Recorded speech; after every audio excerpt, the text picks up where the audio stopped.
About to go live here, so Perfect. let's get it going. We're live, man. We are on the Chasing Dirt Show every Monday, 4 o'clock East Coast time, every Friday, 11 a.m. It's already 11 a.m. East Coast time. It's Friday.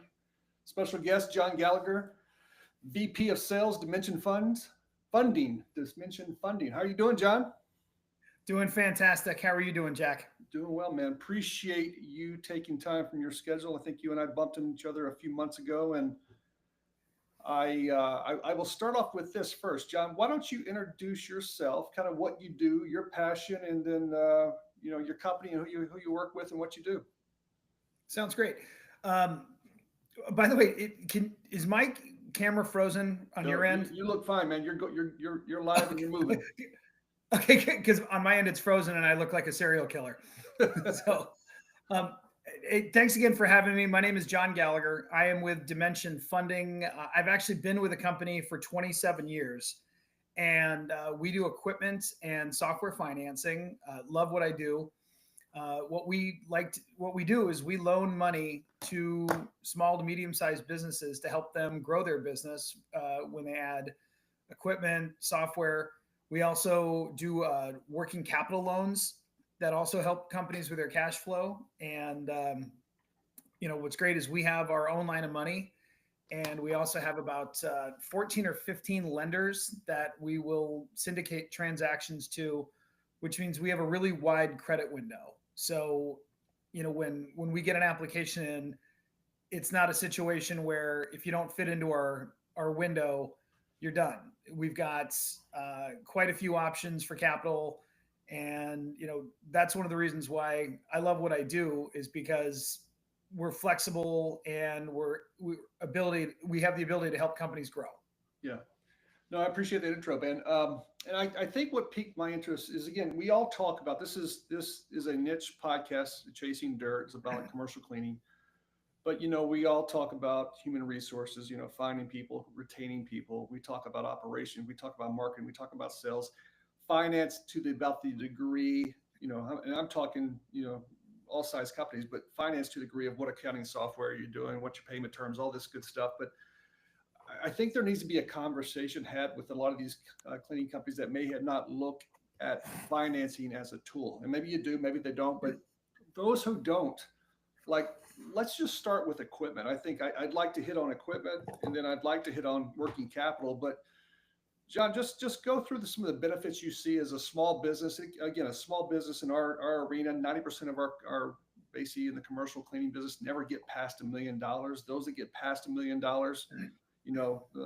there's another sweet spot between 1 and 10. Then you get the big boys above 10. But those companies that are less than say 5 million, what are the advantages, the pros and cons of financing? Whether it be again, software is taking a more a move into this business, but really equipment as well. So talk through that. Well, so here's the thing. I think there's only one con, and it's a small con. It's whenever you finance something, you're taking on debt or liability, if you will. But I think the pros far outweigh it. Like, for example, when you finance equipment as opposed to writing a check, you're going to hang on to the cash. So, for example, for a lot of newer companies, a cash outlay of $20,000 might really, really hurt their cash flow. It might hurt a lot of things. Whereas instead of writing a $20,000 check, let me write the $20,000 check and you pay me $440 a month. Yeah. Which that's something that's going to be able to affect your uh, it's going to be able to affect your ability to run your business. Also, you're establishing business credit, and by having a reference with a third party finance company, the next time you go to borrow money, you've already got a track record, which means every time you do this, and if your payments are good, the cost of your money is going to get lower, which is also going to help with your cash flow. Yeah. Third thing with financing is, and I recommend everyone talk to their CPA, but it's possible to write off 100% of the financing payment as an operating expense. And if you're writing that off as an operating expense, that decreases your taxable income.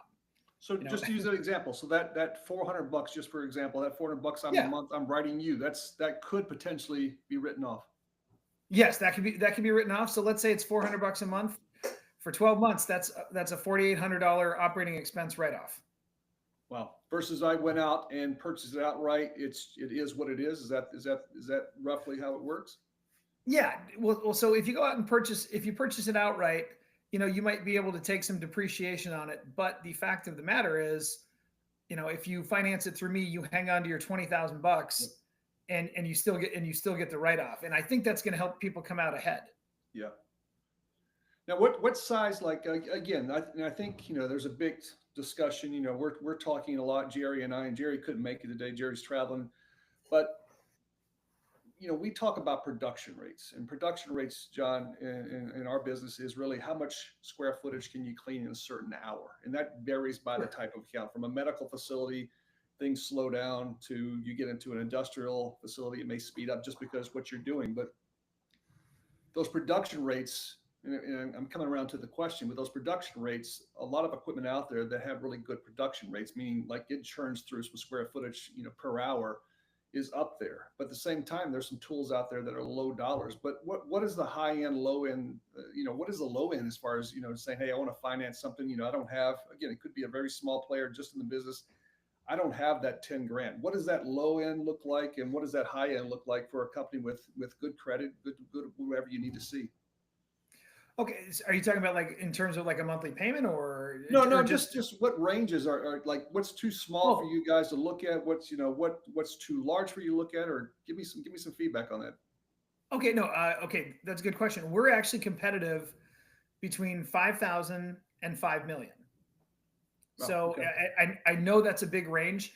A lot of what we do, Jack, is a lot of what we'll do in other spaces is, we'll do stuff between, say 75 and 250,000 without, and that doesn't require financial statements or tax returns or anything like that. So we have an application only program that goes up to $250,000.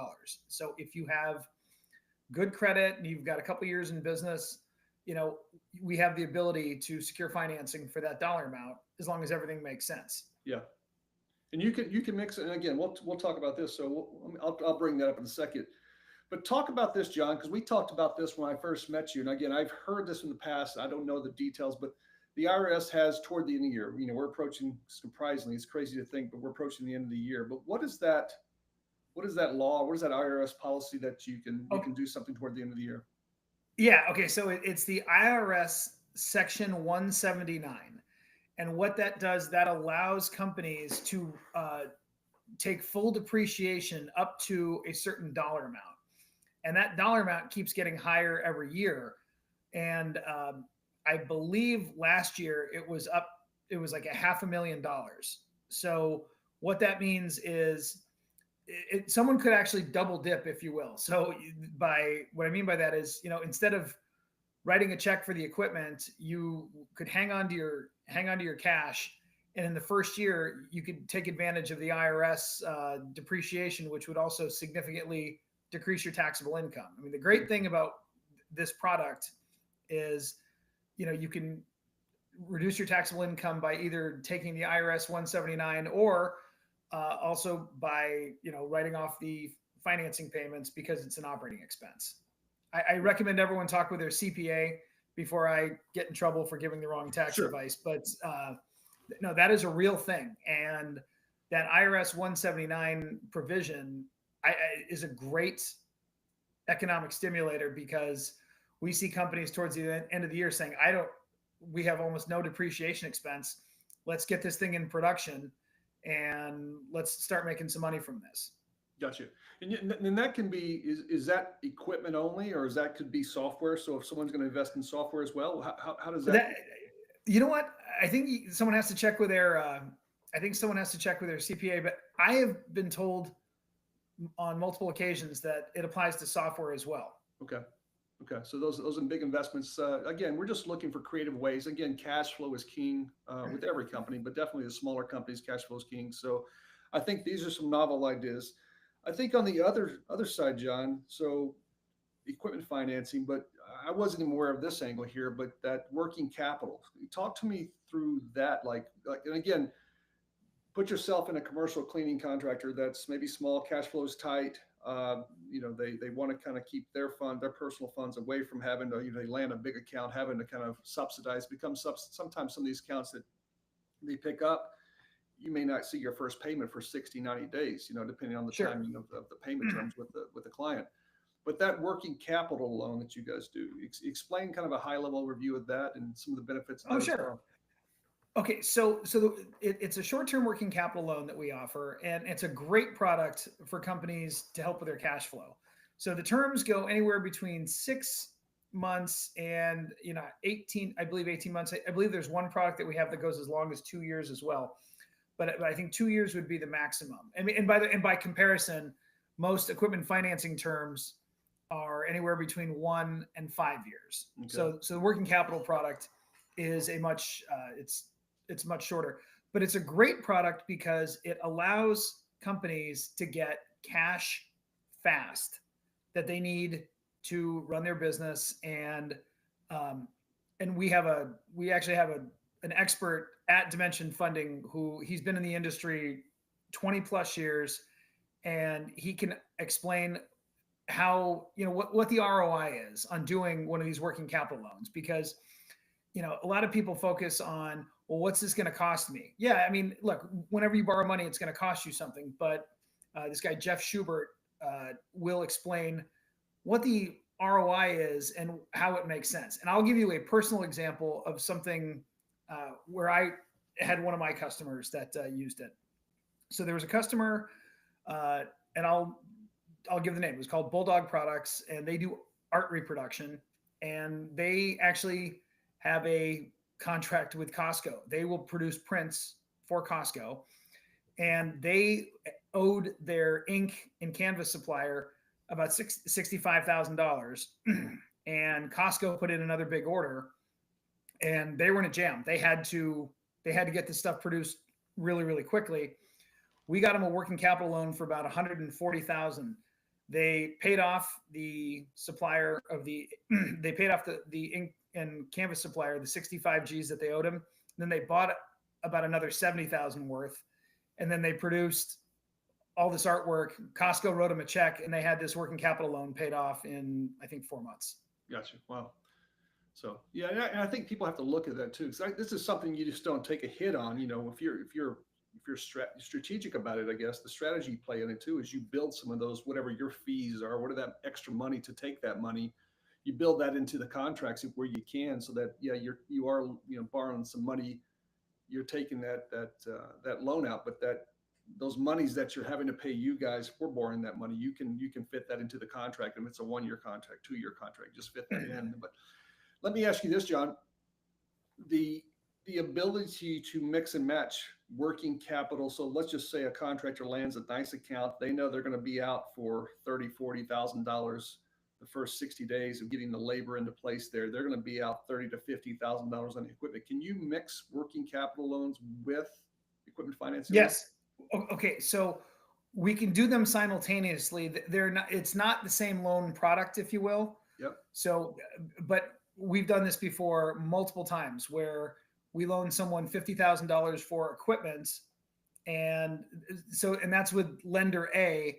And then we get them $40,000 worth of working capital, and that's with working capital lender B. Gotcha.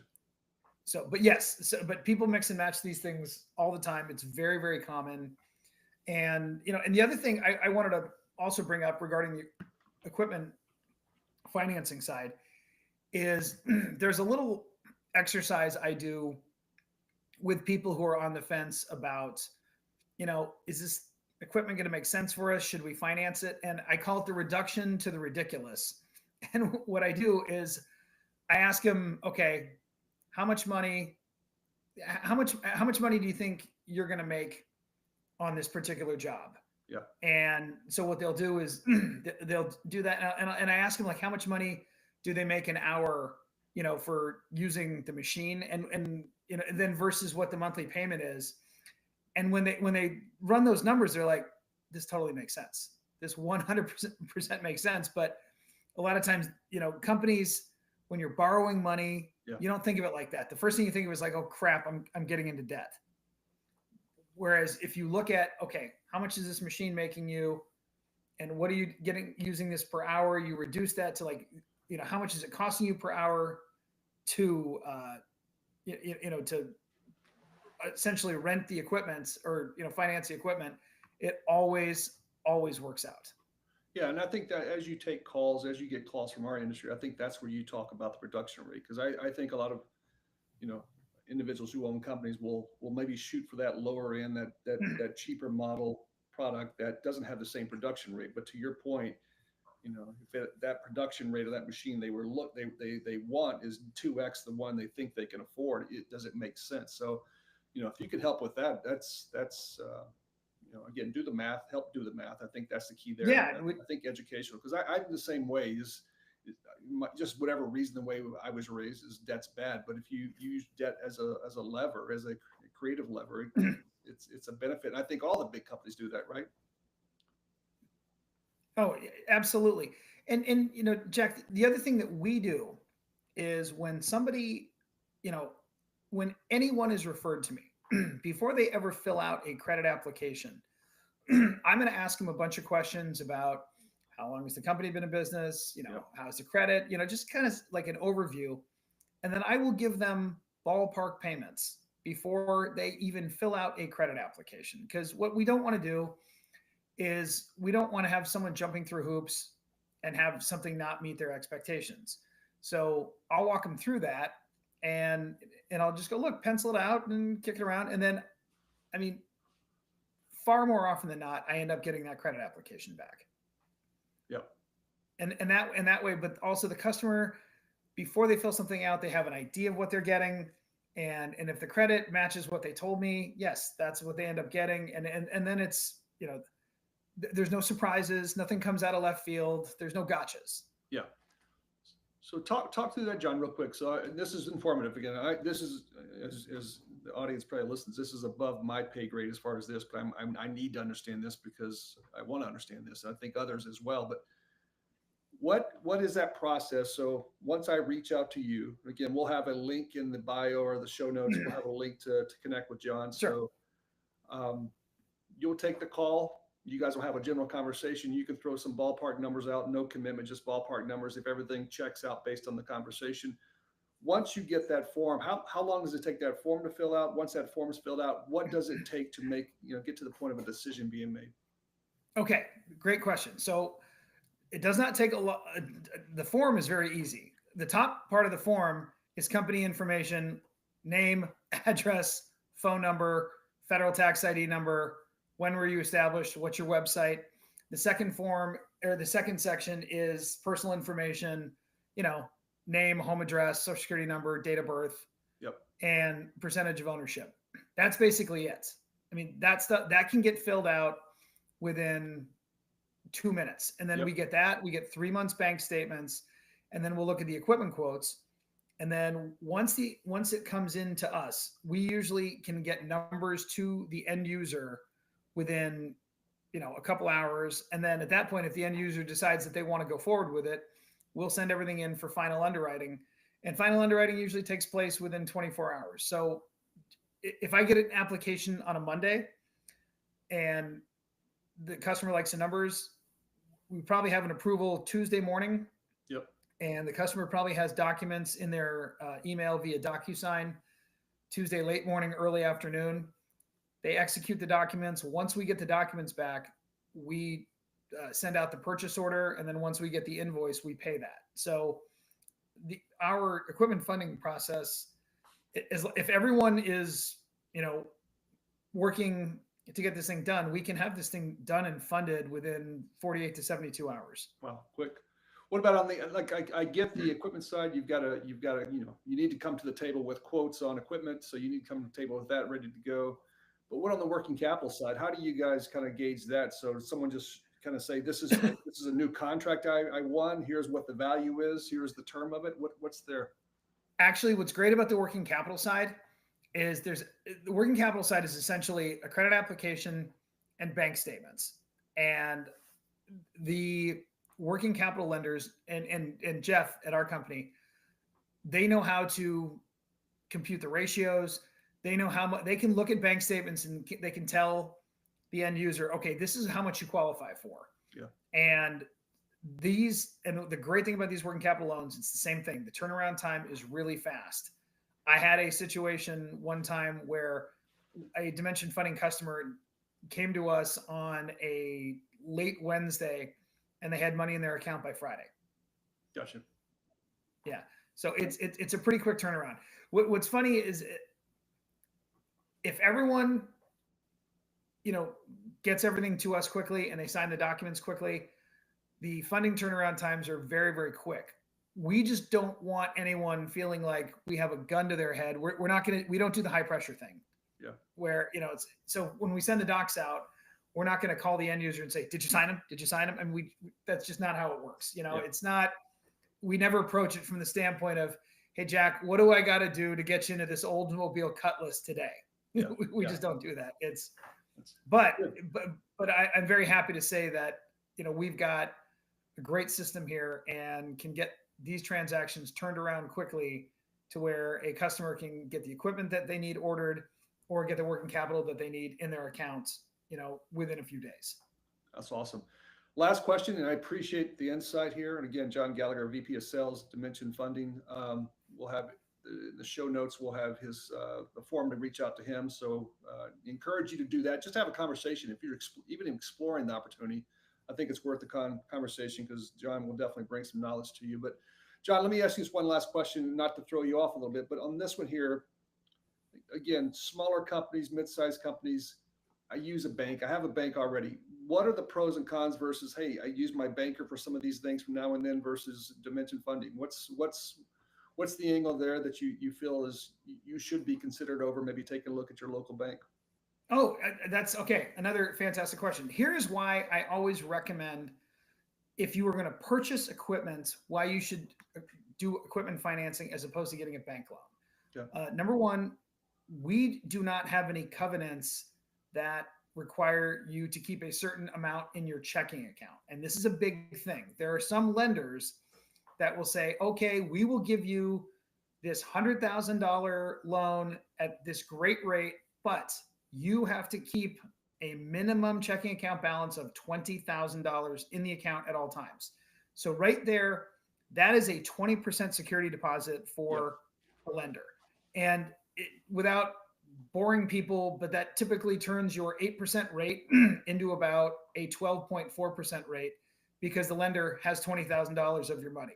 Number two, if the checking account balance goes down to $19,997, goes $3 below it, you're typically subject to a fee to where the lender can hit you for like a 0.5% fee or a 0.25% fee.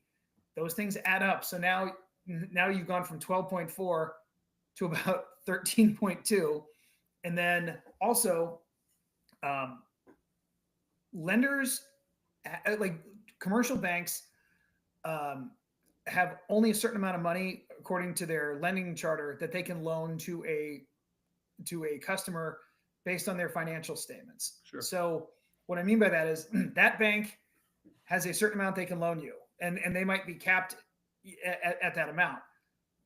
I always think keep that bank line open for flexibility because, sometimes there's things that you're going to need money for things that can't be financed. You're going to need money to maybe hire some new employees, or you might need money for raw materials, something like that. Or you might need money to call a contractor because, the electrical system or something isn't working. All of these things are things that Dimension Funding cannot finance and banks don't want to finance. Whereas if you just have your bank line open, you can pay these things out of your bank line and you can keep that line open by financing with Dimension Funding.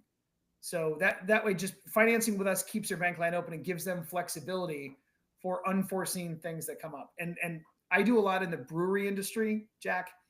So, and what happens all the time is people buy brewery equipment and they're so excited. They've got these state-of-the-art stainless steel, brew houses and fermentation kettles coming in. And then they go to plug it in and all of a sudden they find out that their electrical system can't handle the capacity. So they have to hire an electrical contractor and they got to get there quick. All of a sudden, that's $11,000 out of their pocket. Yep. Okay, that's the type of thing to keep your bank line open for. That's awesome. That's good information. Not think of that angle at all. So, no, I appreciate it. So, everyone, I would encourage John. Thank you for the information they shared today. John Gallagher, VP of Sales, Dimension Funding. We'll have in the show notes this connection point. But John, thank you very much, and hopefully get some calls out of this, and we can help some companies out there take it to the next level. So, thank you, Jack. Thank you so much for having me. And I just would like to tell everyone out there, please don't hesitate to reach out if you just have a question about how the process works or anything about this. I'm happy to answer all your questions. You're not going to get hit with a hard sales pitch. And if we could do something, we'll say yes. And if we can't, we'll tell you no. There's not going to be there's no gotchas. There's no Jedi mind tricks. We're just trying to help people grow their business and get to where they need to go. Jack, thank you again for having me. I appreciate this. I would also like to say that there's a problem with the filter on my camera. I'm actually a Calvin Klein underwear model and am not this heavy. So I'm going to have to talk to the people about that. But anyway, thank you for everything. I really long appreciate hair it as well, John. So I have long hair. So we're in the same. I can tell that. I could tell. Good stuff. Thanks so much. Thank you. Have a good day now. You bet. See you, Jack. Good job, man.